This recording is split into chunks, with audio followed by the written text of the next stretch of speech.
to understand some things about atoms, some basic things. Number one, atoms make up everything. They make up the air in this room, they make up you, they make up the pen and the pencil and the computer that you're using. It's in everything. The other thing that's cool about elements is all the elements that we find here on Earth are all the elements that we find everywhere else. And there are roughly 90 naturally occurring elements.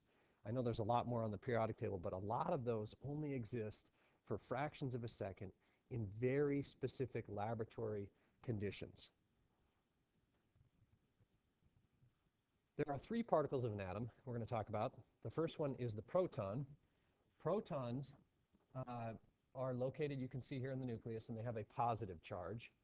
The protons are actually listed on a periodic table by the atomic number. So whatever the atomic number of the element is, say chlorine's atomic number is 17, then that's telling you that chlorine has 17 protons. If we change the number of protons, then we get a different element. If it goes from 17 to 18, we no longer have chlorine, but we have argon.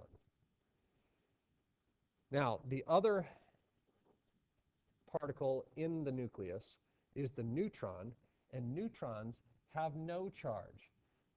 And therefore, if we change the number of neutrons, an atom does not get more positive or more negative as a result of that. But what does change is the mass.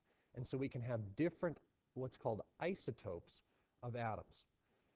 Again, if we talk about chlorine, we can have chlorine 17 and chlorine 18 and chlorine 19, and those numbers are just referring to the number of neutrons that there are in the nucleus.